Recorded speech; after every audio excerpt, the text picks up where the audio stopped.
E é este tempo novo em que entramos que exige uma grande responsabilidade e uma grande capacidade de leitura da realidade por parte dos governos, dos políticos, das suas elites, e uma grande capacidade de mobilização e de coesão a nível nacional e a nível europeu. A Europa está nesta encruzilhada neste momento. Ou o euro implode sob pressão dos mercados face à incerteza insustentável em que caímos. Porque não é possível gerir o sistema financeiro com uma margem de incerteza tão grande. Os mercados financeiros não são capazes de aceitar níveis de incerteza como aqueles que deixámos que se instalassem sobre a sustentabilidade do euro. E nessa perspectiva, nós precisamos urgentemente de restabelecer aquele mínimo de confiança que passa por reduzir a margem de incerteza e de instabilidade em relação ao futuro da zona euro. E, portanto, eu admito que os principais responsáveis europeus, que reconhecem que a implosão do euro teria consequências dramáticas no desenvolvimento do projeto europeu e no futuro da Europa, começando pela chanceler Merkel, que o disse publicamente, quer no Parlamento, quer aos órgãos de comunicação social europeus, não deixarão de tomar as medidas indispensáveis a muito curto prazo para reduzir a margem de incerteza relativamente à sustentabilidade do euro. A fuga de capitais da zona euro nos últimos dias, nas últimas semanas, é absolutamente dramática e insustentável. E, portanto, no próximo dia 9, seguramente haverá importantes decisões no Conselho que não só reduzirão a margem de incerteza, mas que apontarão um rumo para a saída da crise em que estamos. E se a implosão do euro era uma catástrofe para a Europa e era uma catástrofe para o sistema financeiro mundial e para a economia global que teve pela primeira vez desde a Segunda Guerra Mundial uma recessão em 2009, recuperou bem em 2010, mas começou em 2011 a dar sinais preocupantes de recuperação muito frágil.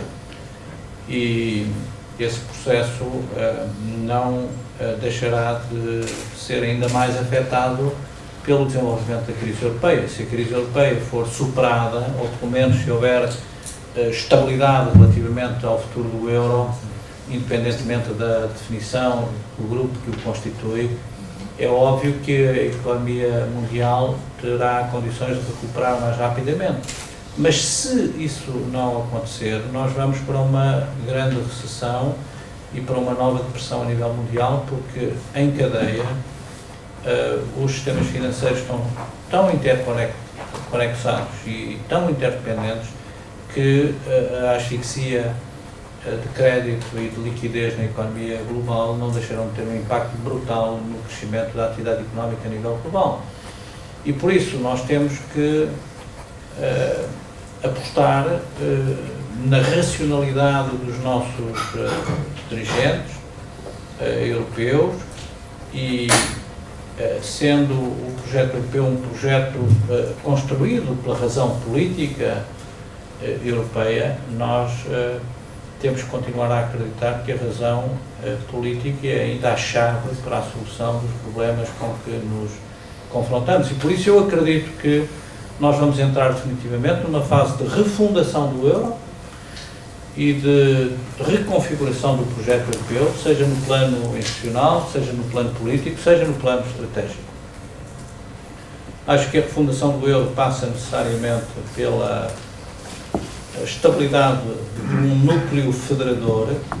Não uso o termo federal porque não é disso que se trata, nem pode tratar-se, sob pena de destruir toda a possibilidade de compromisso relativamente a essa matéria, mas acredito que é possível reconstituir ou constituir um núcleo federador, independentemente agora das opções relativamente à definição do grupo, que em grande parte serão determinadas pelas condições que vão ser colocadas nos tratados de garantias em relação à estabilidade do euro.